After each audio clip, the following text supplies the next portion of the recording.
Elissa Weinzimmer is an award-winning vocal health educator, presence coach, and the founder of Voice-Body Connection. After suddenly losing her own voice at age 21, Elissa began studying the mechanics of voice. Over time, she developed a unique, concrete approach that empowers performers, leaders, and speakers to optimize their voices and share them more authentically.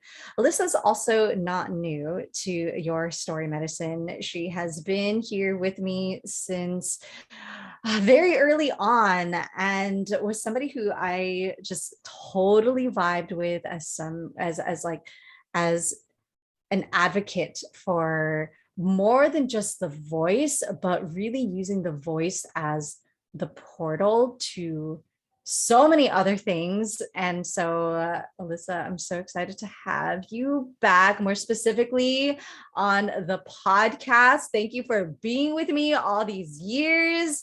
Yeah. Oh my gosh. Thanks for having me, Jima K. I'm so glad to be here. We were just talking about how I wish, like, the other conversations I've had, like, all of those were just every time I've had a conversation with you, it's like a new part of myself opens up.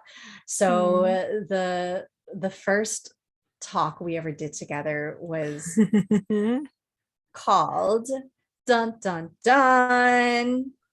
Speak from your vagina.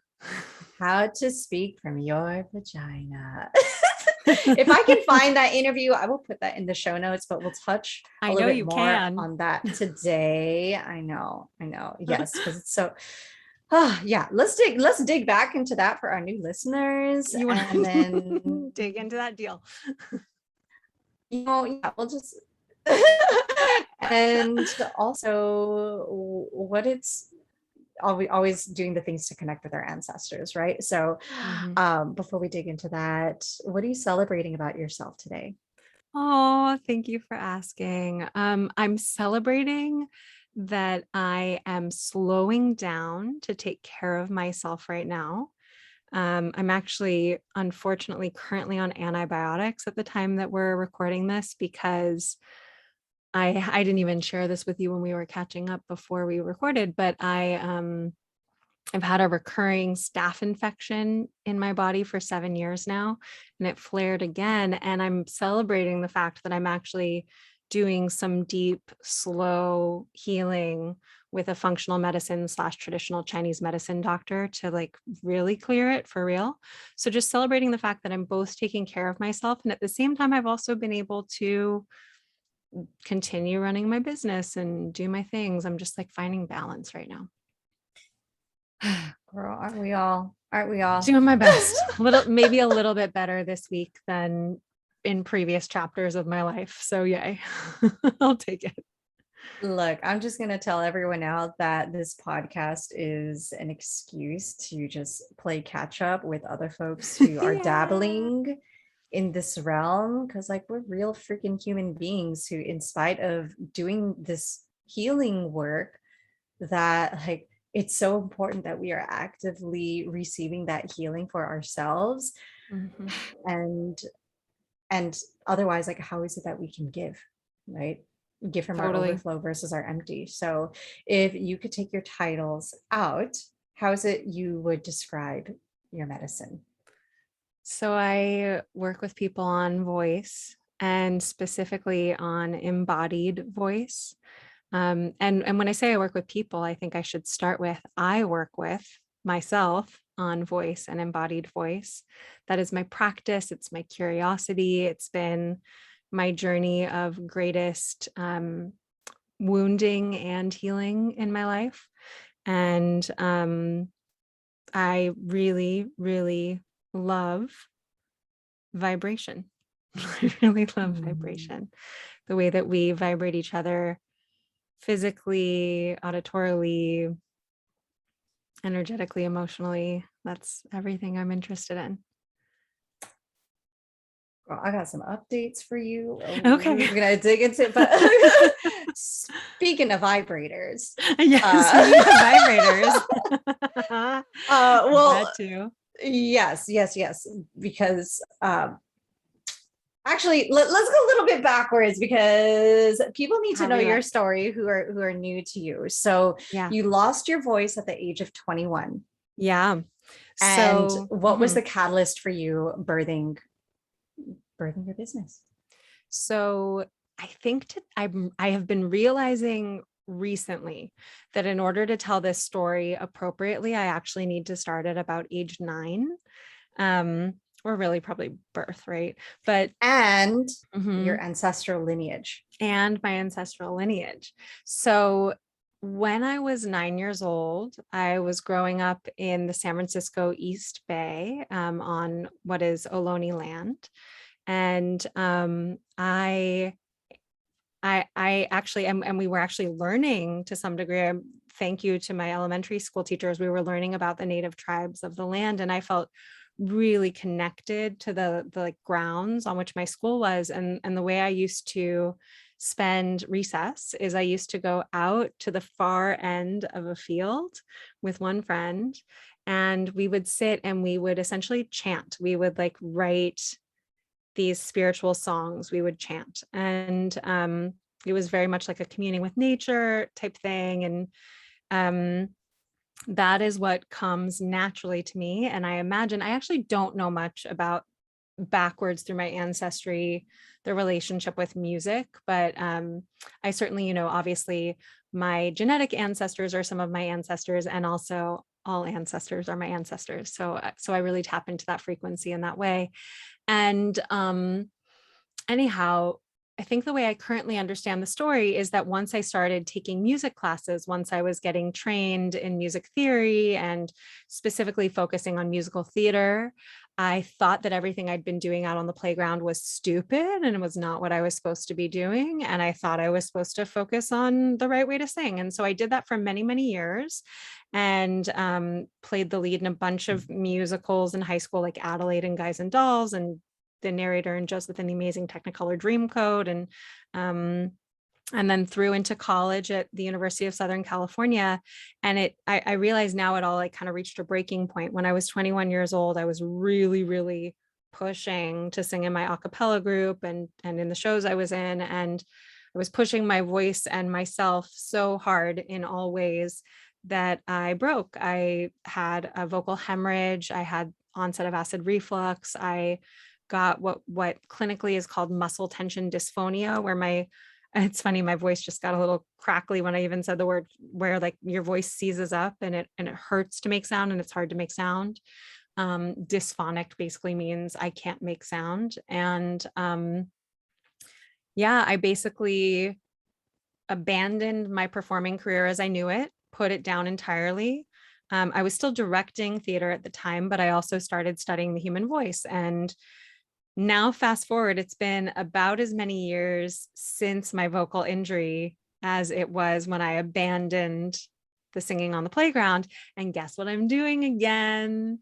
My main practice right now, personally, is chanting, writing simple mantra-like spiritual music. It's not necessarily exactly yoga music. I'm very inspired by all of that, but it's my own music. I'm writing music, and of course my work has been for a decade that I teach people vocal health and presence and confidence and authenticity. I'm all about speaking your truth. I'm all about speaking from your vagina, if you have a biological vagina or even if you don't. And yeah, it's a little bit about how I've gotten to where I am. Yes. Okay. I thought you were gonna say, guess what I'm doing now? I'm singing on the playground again. I'm like, yes, lead with Well, your I mean, play. basically, that's essentially what I'm saying. I mean, I go up to my roof to sing sometimes. I go to the Mm. sometimes I actually, do you know, the funniest place where I was doing some of my music practicing was I was on a flight back to New York City, where I live, from California a couple months ago. And I was just like doing I study classical Indian singing, and it's called doing your riyaz, like doing, sa re ga ma pa da ni sa. Like anyway, and I was just like doing exercises, and I guess I was louder than the drone of the plane because a woman like reached through the seat from behind me and tapped my shoulder and was like, please stop. And I was like, oh, I didn't think anyone could hear me. Sorry. Oh my gosh. Yeah, I I am I'm somebody who hasn't sang for so long Yeah. because I lived in a small apartment where my neighbors would constantly knock on the walls every time Oh, we would yeah. sing. And that was my medicine. Before this, I was a Oh, singer. I was in a band. yep. And I, I feel like that's a part of myself that I am hungry to reclaim in this new phase of my life. But before we get into that, let's talk about Mm, how in order to heal our voice, or when we heal our voice, we are also healing our yoni or our vagina. mm. So what is the connection between those things? Yeah. So I know we've referred to it in sort of this like salacious, like a little bit flippant way, but Yeah. biologically, in the female body, and there are correlates in all human bodies, the channel that goes up at the top of this torso is in many ways kind of mirrors the channel that goes down at the bottom of the torso. So especially if we're thinking about a female human body, the throat is an empty space inside which sit two flaps of flesh. And those flaps are called the vocal cords, is how we often call them. Vocal folds is another word for it. And as the air flows up from the lungs through the windpipe, it sets the vocal folds into motion, which chops up the airflow into sound waves. And that sound travels further through the tube that is the throat above the vocal folds into the oral cavity and the nasal cavity. So there's kind of this two-pronged tube with vocal folds sitting in the middle of it. And then down at the bottom, again, focusing on a female body, there is another sac, kind of like the lungs, right? There's a sac, there's the uterus. And the uterus has a opening, which is the cervix. And the cervix then opens to a channel that goes down that again opens out into the world. So in many ways, the throat and the vaginal canal are correlates. Kind of astonishing when you think about it. And especially if you look at a picture of the vocal cords, you will be like, am I looking at a vulva right now? I Mhm. think I might be looking at a vulva or a cervix. So yeah, it's pretty astonishing the way that the human body uh fractals and mirrors itself. Yeah, I think I've shared my story with you that when I was going through my own transition right before I started my business, I was leaving the my nonprofit job, Mhm. working with survivors of sexual violence. It's like I internalized their stuff as my own, and it Mhm. showed through my body. Ooh, TMI. It was the first time I ever experienced thrush in my life. It was so terrifying, and it Mm, was happening in both areas of my body. It was like mm, mirroring each other. And that's mm, when I realized, oh my goodness, wow, a lot of many of us who have a challenging time being able to use our voices is really because we have yet to tap into our vulva, maybe our own sexual trauma, our relationship with our mhm, body and our sensuality. And so mhm, as I've been doing more of the work to tend to my pelvic floor, that was one thing that Alyssa and I were just catching up on, is how I mhm, just started seeing a pelvic health therapist. The more that I'm also feeling areas where I have blocked my own truth, my own voice, mhm, which is why many people may come to either one of us with the intention of wanting to become better speakers or singers, or how is it to use my voice. And then it's important to address, where is the stagnation actually happening? mm. Because for the majority of us, it's not in our voice, it's not in our throat, it begins much deeper. Yeah, So it's interesting. that's why I Uh, love the work you're doing with the voice body connection. Thank you. Yeah, I'll say too, there's like another biological piece that you're making me think of as you speak about it. So, because these are channels in both places, they have muscles that form the circumference. And if you think about a circular muscle, it's like, think about a sphincter, right? There are sphincters in both places. The vocal folds themselves are a sphincter. They're designed to tighten and clamp, or they can be released. But the clamping often is something, when we're clamping in one place, it's really hard not to co-articulate and clamp in another place. And as you say, if we think about the chakra system, we understand that the root and then the sacrum builds upon that, and then the solar plexus, and then the heart, and then the throat is the fifth chakra. So fun fact, my business Voice Body Connection, the logo, if you look at it, it's blue and orange. And the reason I chose blue and orange is because the second chakra color is orange and the fifth chakra color is blue. So that's essentially exactly what you're saying. It's like, it's the yoni area and it's the throat area, and they are correlates. And when we clamp in one place, who knows how it all starts? Like, who knows how it all starts? Can be a total feedback loop, chicken or the egg situation. But if we start to protect and clamp in one place, it's very hard not to co-articulate. Yeah. Side note, I'm launching my very first filter on Instagram stories. Oh my gosh, I'm going to try it out. Yes. If you look up Your Story Medicine, it should be out by the time this interview comes out, but you'll see that I also had the designer make a throat chakra, but it looks like a yoni. And you have to look really closely at it. For those of you who are hearing about yoni for the first time, yoni is Sanskrit for a flower to bloom, or a portal to the cosmos. And in English, we call it vagina, which literally translates to the sheath of a sword. And personally, for me, I love to use yoni because that's how I like to think about my sacred vessel. Thank you.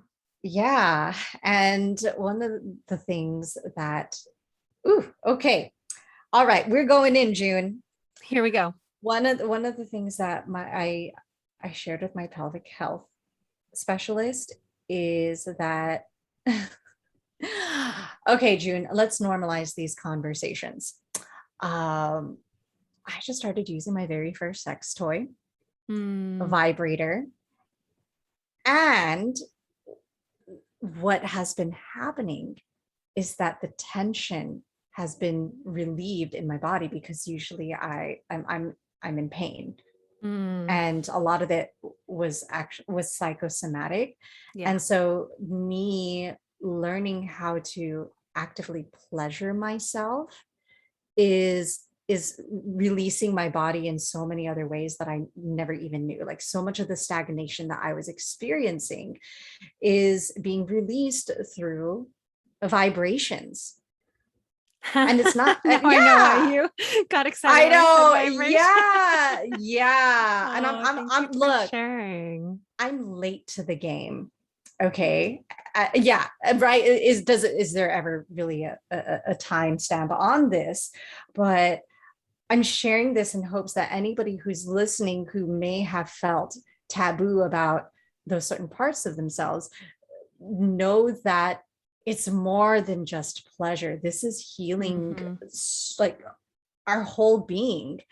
And so as I'm progressing in my appointments and I'm actively doing this work on myself, getting body work done,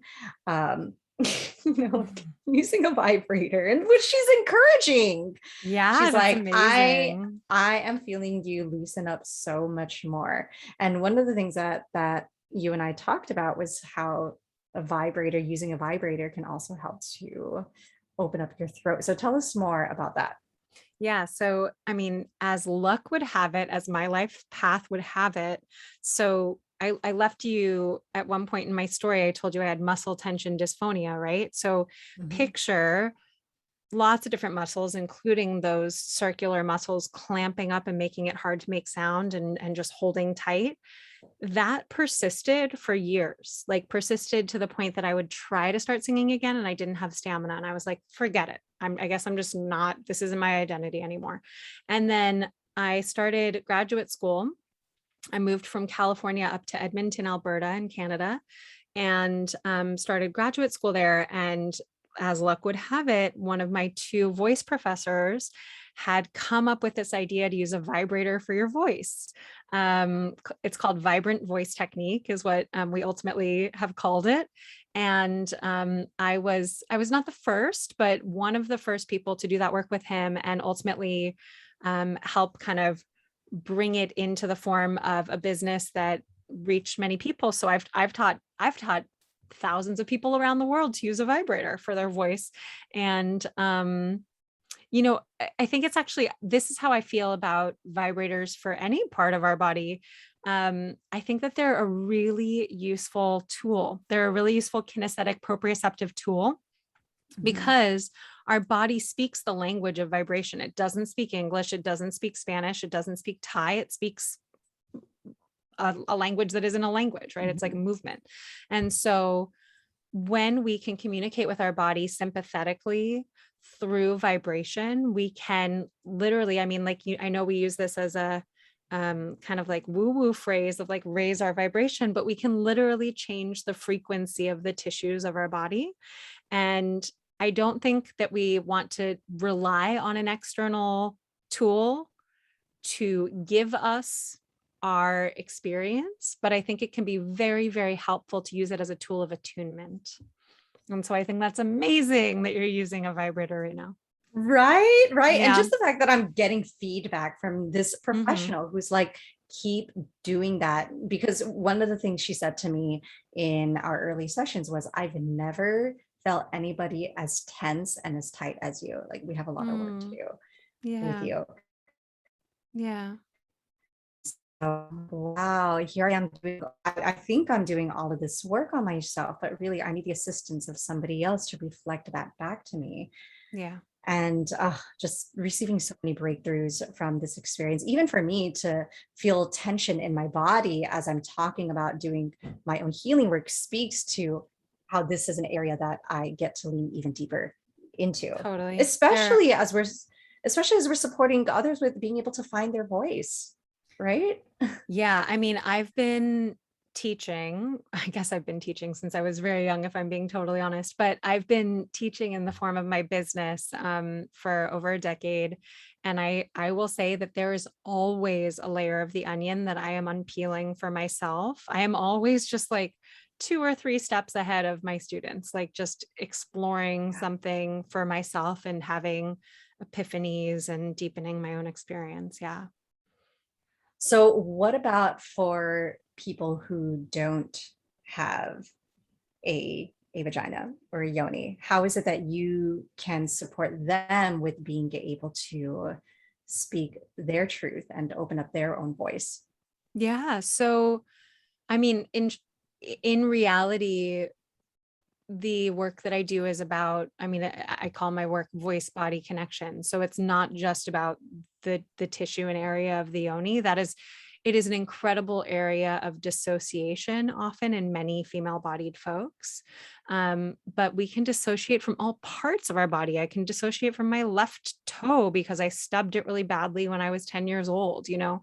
So for me, embodiment is a all tissues, all levels of the body experience. Doesn't matter if just doesn't matter what your body looks like or what it's made up of. It's just that it's sentient and we're experiencing it and feeling it and moving it. And I think that there's a way of speaking where it just comes from the neck and the head up, that we kind of just like push, squeeze out what we think we're supposed to share with the world.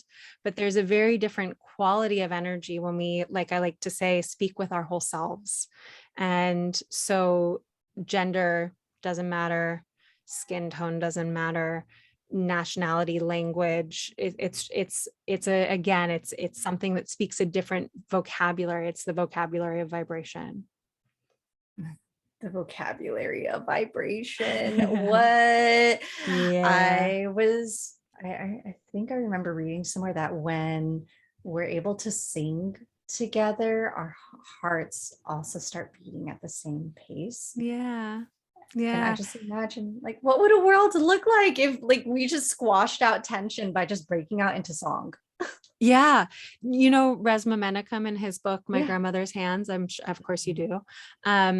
Resma recommends, and I've never seen this happen inside a room, but this would be amazing. He recommends that any large group gathering, obviously we haven't been doing these for quite some time anyway, but that the participants hum together and like sway or rock, basically like find a song to sing together. And he even says, especially like if you're in an environment where there are police people, ask them to join, because essentially, and there's, again, as you can tell, I love the science behind this. The vagus nerve, which is the largest autonomic nerve in our body, vagus means wandering. The vagus nerve, the ventral portion of it, is what innervates our face, our neck, our chest. So basically, we're talking facial expressions, we're talking voice, we're talking heart. And when we bring our voices into alignment with each other, when we bring our facial expressions into alignment with each other, when we buzz, when we hum, it activates the ventral portion of the vagus nerve. We come into this tone of where we're like at the same frequency as other people in the space. And that can quite palpably bring us into harmony with each other. It's amazing. Yes, universe, one Mm-hmm. verse. Ugh, Mm-hmm. Mm-hmm. Mm. yeah, Yeah. I love talking all things about So next vagus time you see a nerve. police person, just ask them to sing with So- you. Maybe not. We're gonna need Totally. some more training before Yeah, we okay. actually get We'll get there. Resma in here to teach us how to make that actually happen. Right. One of the Mm-hmm. things that I notice whenever I'm coaching people on telling their stories is that I like, and both you and I have a background in theater. And so one of my favorite things about the work I do is when I sit down with a client and I'm just like, all right, tell me your story, tell me your why. What is it that led you to your medicine? Or maybe the medicine will be informed by your story.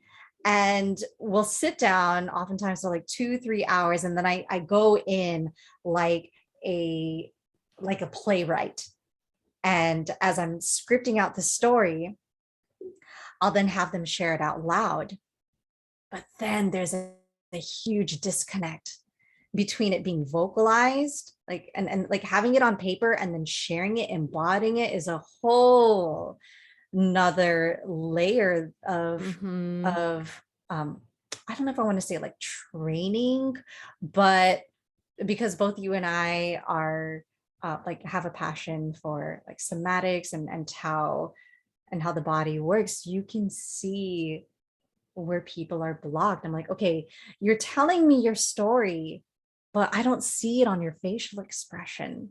Mm-hmm. And you're just like completely stiff. What's up with that? Which is why it helps to have the body movement, the jumping up and down, maybe Mm-hmm. singing, releasing any of the tension or any of the stories that you're telling yourself about how people will receive you when you give yourself that permission to be fully embodied in your Mm-hmm. story and what you're Mm-hmm. calling in for your life. Mm-hmm. So curious through the work that you do with your students, how you see your work as being so much more than just vocal coaching or finding your voice. Yeah. The more that I do the work that I'm doing, the more that I feel that it's nervous system training. And what I really mean is whole body training, but the nervous system is a leader in a really significant way. So our nervous system is our brain and our spinal cord. That's our central nervous system. And it's also all the peripheral nerves that go out, including the vagus nerve that we just talked about. And I think another phenomenon that happens in that moment that you're describing is that once something is written down, it actually follows a different neurological pathway in our body. To read information on a page is actually a very different experience than speaking impromptu. This is actually one of the first things I do with my groups in my Authentic Voice Academy class is I say, talk to me impromptu and record yourself, and then read something and record yourself. And then we like literally watch the differences, and people's eye focus changes, their breathing changes, their vocal inflections change. And there's a reason for it. And the reason for it is because, I mean, this is a little bit of an oversimplification, but if you think about left brain and right brain, right, we sort of know these ideas of left brain is the logical, linear processor, right brain is the creative, intuitive, sharing, right? So when I like to say that when we're speaking impromptu, our right brain is in the driver's seat. We are like just coming up in this moment. We're thinking, we're truly present, coming up like I am right in this moment with what I want to say. Whereas if I were to start reading an article out loud to you, I would actually put my left brain in the driver's seat because I'm decoding squiggles on a page that someone wrote down. And I think the training, or perhaps we could even call it the untraining, but there is training Yes. involved, is to let the right brain be in the driver's seat, even though, of course, the left brain has to do a lot of functioning. One of the ways that I came to this aha moment thinking about all of this was watching the TED Talk by Jill Bolte Taylor. It's called My Stroke of Insight. And Jill Bolte Taylor is a brain scientist who had a stroke.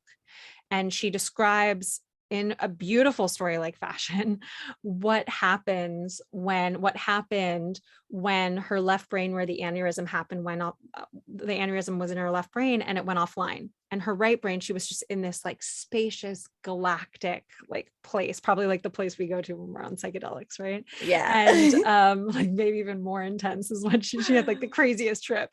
And so yeah, there's this balance, this nuance, and the deepest thing that I think I want to always come back to is that the nervous system is going to go into computing logic mode always when we don't feel safe. Mm. So if we don't feel comfortable, if we don't feel safe, especially if we don't feel safe, we're just going to do what we have to do to get through and protect. And we need to train our nervous system. We need to train ourselves, how to actually discern if we are actually safe, because many times there are things going on in our lives where on some deep subterranean level, we actually don't feel safe or comfortable often at all. And I think that's so much of the work that you do, June, is like, getting with people and being like, okay, what in your story needs to be uncovered so that you feel like fully safe and realized and here, and then from there, if we feel safe, and only if we feel safe, we can really tune to the present moment and allow ourselves to deliver our story with ease and grace that is, of course, innate. It's Yeah. ours. Because there's so many people who fear that their story is going to be weaponized against them. And if lots of people that has happened. it has happened. And Yeah. so it's so important that we own our story, be the ones to share it ourselves, so that it's share your side, but share it with the intention of not trying to prove anything. Share it with the intention of giving your story as a gift to somebody else who may feel isolated, who may feel stuck in their story, who need that permission to embody something different. Ooh, I love this so much, because Me too. at the end of the day, our work is really just about co-regulation and our voice. It's one thing to be able to do this work on ourselves, do this healing work, but liberation is not something that's going to be experienced in isolation. It has to happen alongside other people. Trauma is just like this ripple. It is a frequency that we can make a choice to shift. And the beauty of this work is that our voice can be that activation tool. Like when somebody is in that fight or flight, like when we are coming from a regulated place, we speak differently.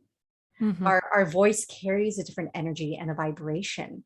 It's like when a baby is crying and a mother soothes its child, a parent soothes its child through Mhm. singing, through humming.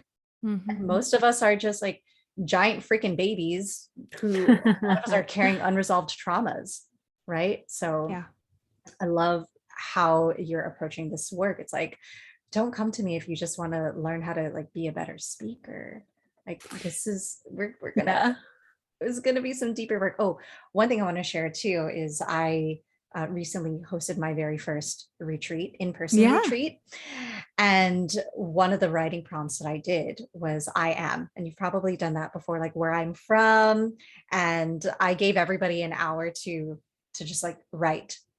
And then, in my brain, I'm like, okay, and then we're going to like share it out. But just like what you're saying, when people were reading it from their journals, it was just like so much tension, so much blockage.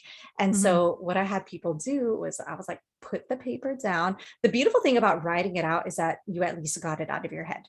Mhm. It Put becomes on, somatized, like it's in your body now. yeah, exactly. Mhm. Right. You So like get memorize it it. out through paper, you memorize it, put on some music, had everybody move their bodies, move their hips, and then just share what comes up for them.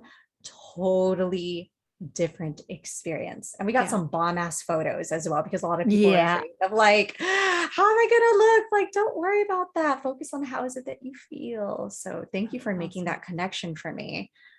Mhm. Okay. So I want to know, uh, for people who are wanting to be able to reclaim their voice and speak their truth, how is it that you can do that when, like me and my situation, you may be in a confined space where you're like afraid of bothering other people, or like how is it Mm. that we can begin that journey now? Yeah. I mean, there's so many different ideas that we have of like how we're supposed to use our voice, right?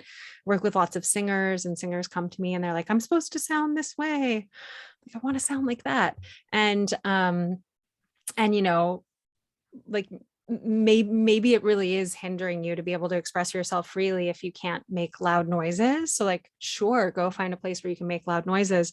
But really, our voice changes size and shape and range all the time.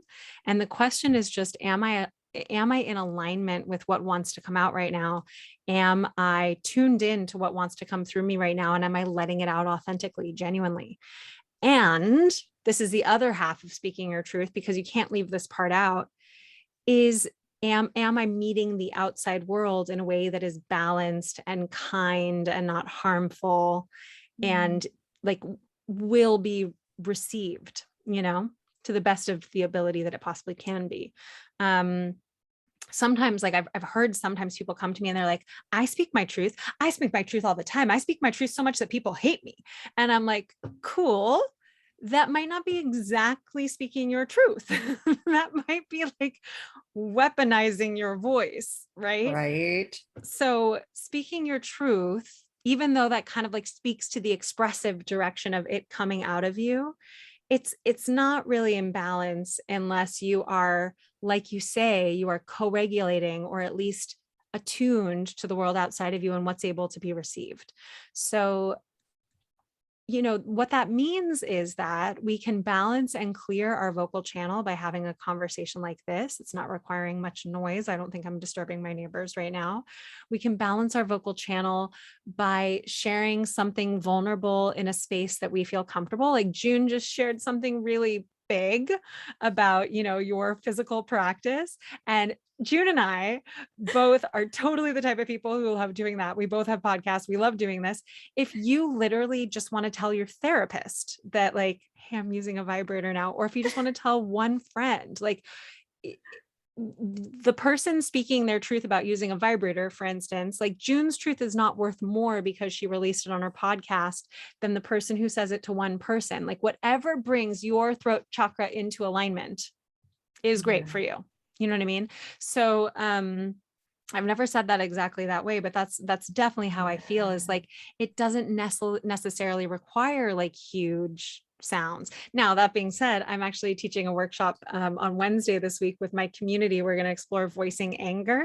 And I did tell everyone to try to be in a space where you actually like can make sounds and not disturb anyone, because I Yeah. am going to let people, go a little Love loose. it. But yeah, it Mhm. doesn't always have to be big. Doesn't always have to be big. Yeah, shame dies in places where our stories are shared.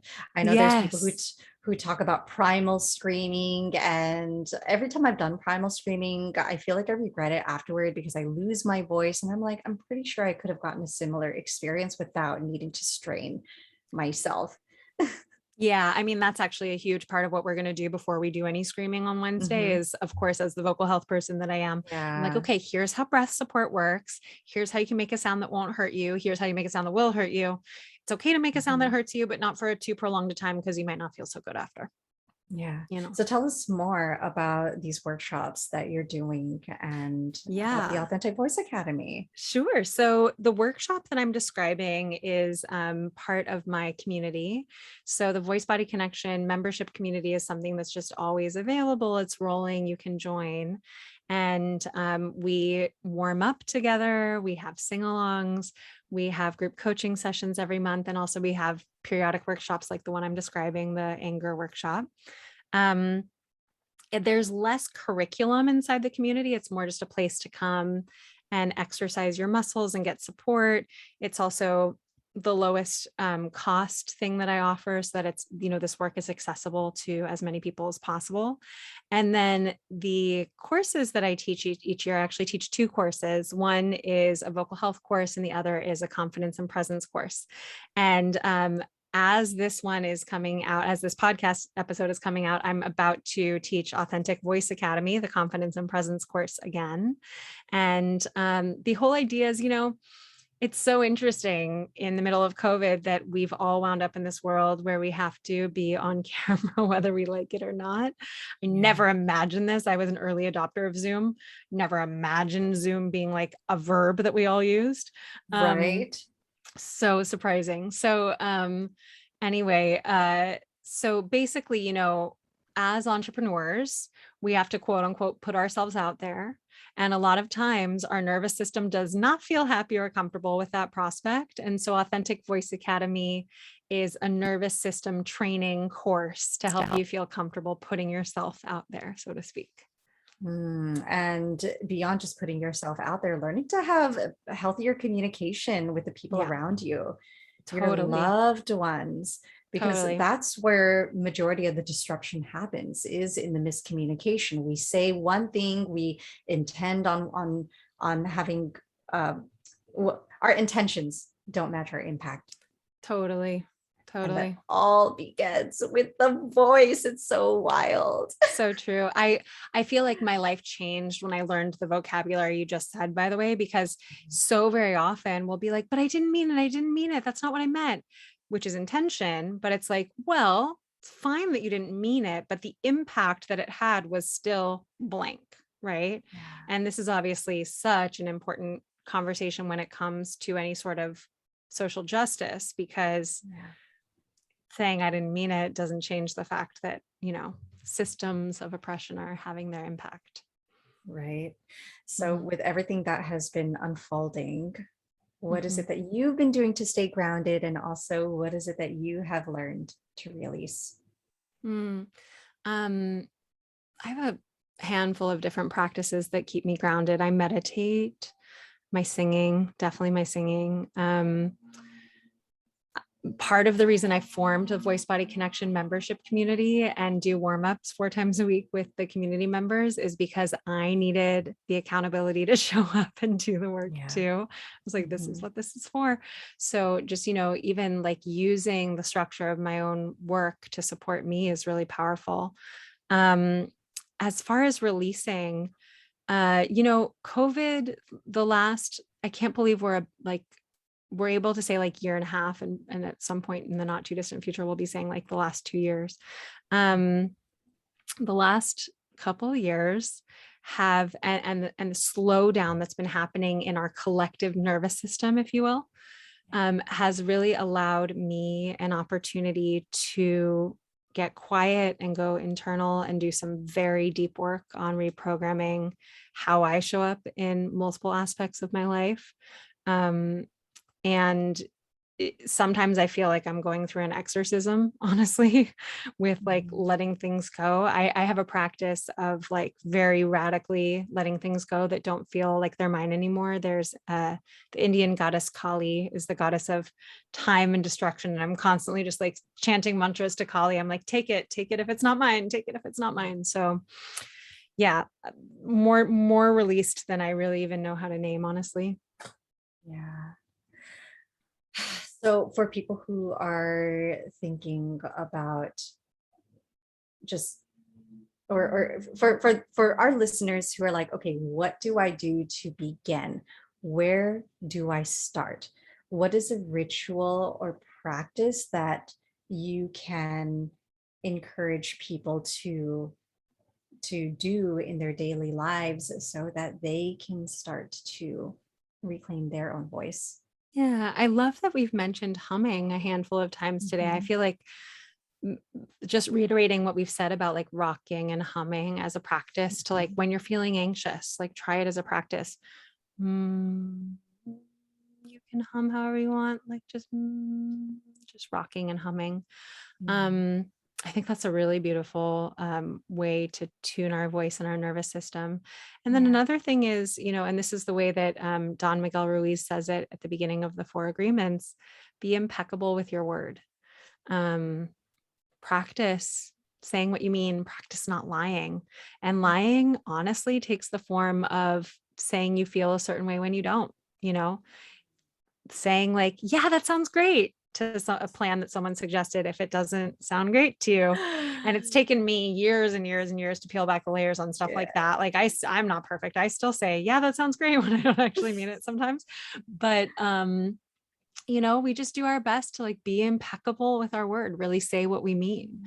And that is the path towards bringing our voice into alignment. And I will just add that I have my own process that I teach called the voice body connection process. And I cover it in my podcast, which is called Find Your Voice, Speak Your Truth. And I also have resources on my website that I know you'll point to, June. So Yes. if people want to learn the voice body connection process, I think it's a very simple step-by-step process to be like, how am I feeling right now? And what do I want to say? Yes, I've had many students who have actually gone on to work with Elissa alongside my program, or just even just Mhm. just choosing Elissa as a mentor, as a guide, because Mhm.